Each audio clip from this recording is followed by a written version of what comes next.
today's dialogue presents a valuable occasion to examine transformative economic models, drawing particularly from China's remarkable industrialization and modernization journey and its potential applications to South Africa's development path.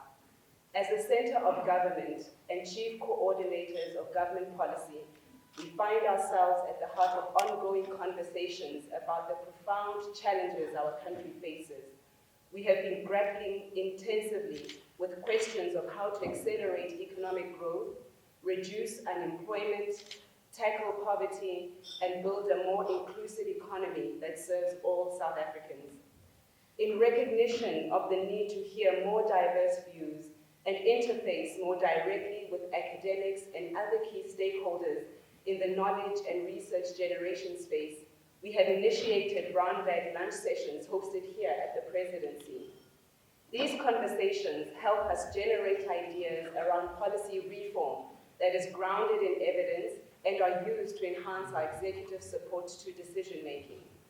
Unsurprisingly, economic reform and industrialization has emerged as a central topic in these discussions, premised by the appreciation that a growing economy is essential to address the persistent issues and pervasive challenges of poverty and unemployment that continue to constrain our nation's potential. There is also a tacit recognition among us that while we may continue to follow traditional policy directions for reform, there will be a need to be more bold, courageous in our policy interventions if we are truly to see significant transformation that improves people's lives in line with the original clerical call of 1994, a better life for all. There is a colloquial saying here in South Africa that states, if you want what you've never had, you have to do what you have never done. In essence, we appreciate that real change will not come from doing things in the same way. There are moments in time when bold and even uncomfortable shifts in policy are necessary, as is so aptly exemplified by China's development story.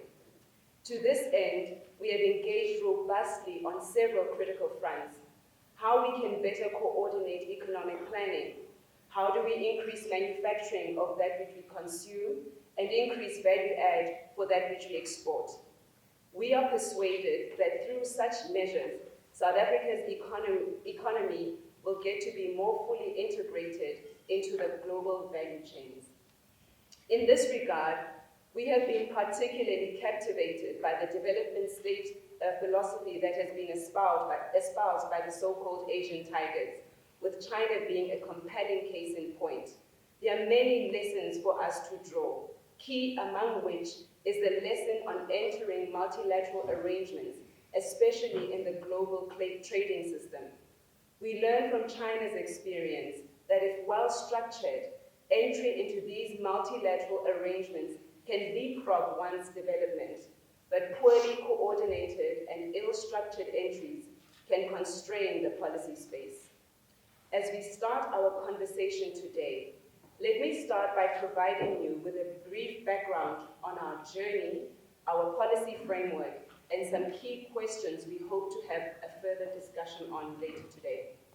In the first instance, South Africa's post-1994 transformation has yielded substantial achievements in building democratic institutions, expanding access to basic services, and maintaining macroeconomic stability during periods of global volatility. South Africa's sophisticated financial markets, robust legal framework, and strategic geographic position continue to attract international investment and position us as a continental leader. However, we acknowledge that economic growth challenges in the past decade have limited our ability as a nation to make a notable impact on unemployment and poverty reduction. These indicators reflect structural challenges that require sustained, systematic policy responses. South Africa's economy continues to exhibit high levels of inequality, with spatial development patterns that impose costs on both productivity and social cohesion. While our industrial base remains sophisticated in certain sectors, we face ongoing challenges in diversification and value-added products, particularly in leveraging our mineral endowments for downstream manufacturing and beneficiation. These challenges occur within the context of our constitutional commitment to inclusive development and democratic governance, principles that both constrain and enrich our policy options while ensuring that transformation serves all South Africans. In any event, the centrality of our constitutional democracy is the realization of the Bill of Rights, at the heart of which is the improvement of people's lives. In response to these structural changes, South Africa has developed a comprehensive policy framework organized around three fundamental priorities. First, generating broad-based economic growth that creates meaningful employment opportunities, particularly for historically disadvantaged communities. We are systematically transitioning from our inherited capital-intensive extractive economic model toward a more diversified, labor-absorbing economy.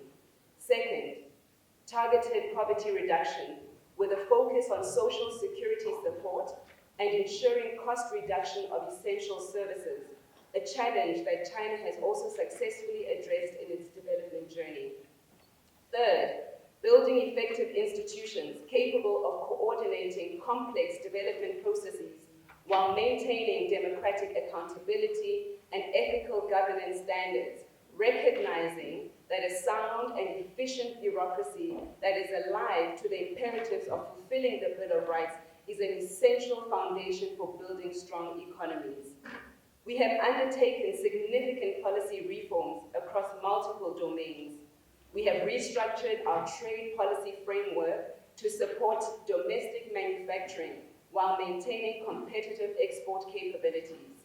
Our approach emphasizes strategic import substitution in sectors where we have comparative advantages while building export capacity in value-added products. Through enhanced coordination between the Department of Trade, Industry and Competition, the DTIC, and other key departments, we have developed targeted interventions that incentivize manufacturing across strategic sectors.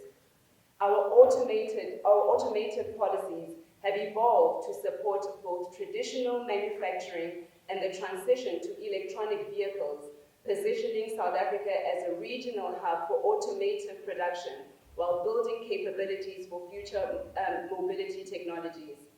The DTIC has implemented comprehensive manufacturing support schemes that provide targeted assistance for companies investing in production capacity, technology upgrading and skills development, with particular emphasis on sectors that absorb significant employment, stimulate entrepreneurship, and encourage innovation, and in that way organize local economies with the end goal of linking them to global supply chains.